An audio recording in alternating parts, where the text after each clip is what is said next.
ஆட்டுக்கால் பாயா தான் வில்லேஜ் ஸ்டைலில் ரொம்பவும் டேஸ்டியாக சிம்பிளாக எப்படி பண்ணுறதுன்னு பார்க்க போகிறோம். பார்க்கவே சூப்பராக இருக்குல்ல, டேஸ்ட்டும் சூப்பராக இருக்கும் ஃப்ரெண்ட்ஸ். வாங்க ஸ்டார்ட் பண்ணலாம். அதுக்கு ஒரு குக்கரில் தண்ணி சேர்த்துக்கலாம். தண்ணி கொதிச்சதும் உப்பு சேர்த்துக்கலாம்.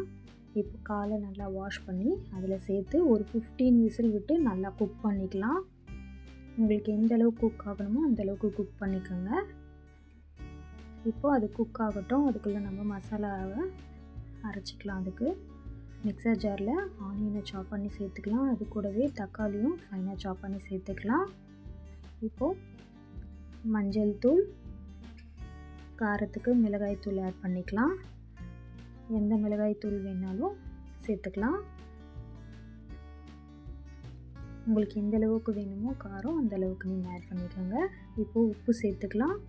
அது கூடவே சோம்பு, சீரகம் சேர்த்துக்கலாம். ஸ்பைசஸ்ஸு உங்கள்கிட்ட என்ன இருக்கோ அதை கொஞ்சம் சேர்த்துக்கோங்க.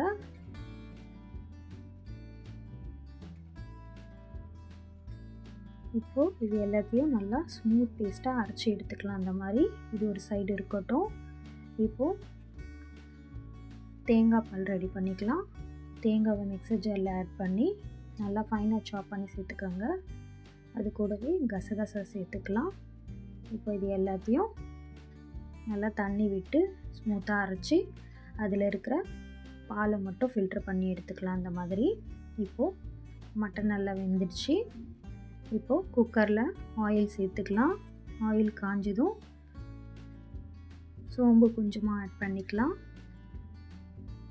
சோம்பு பொரிஞ்சதுக்கப்புறமா இஞ்சி பூண்டு பேஸ்ட் ஆட் பண்ணிக்கலாம்.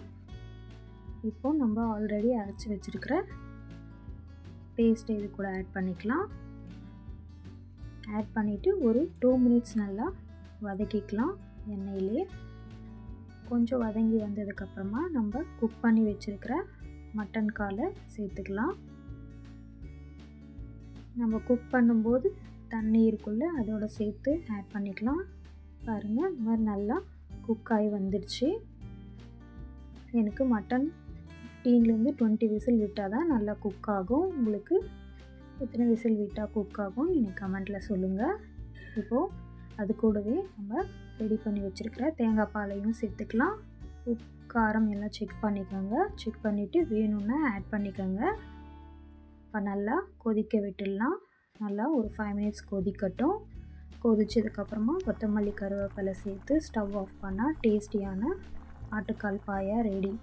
இதை இட்லி, தோசை, இடியாப்பம், சப்பாத்தி எல்லாத்துக்குமே சூப்பராக இருக்கும். ரைஸ்க்கும் சாப்பிட்லாம். பாருங்கள், நல்லா சாஃப்டாக குக் ஆகி வந்துடுச்சு.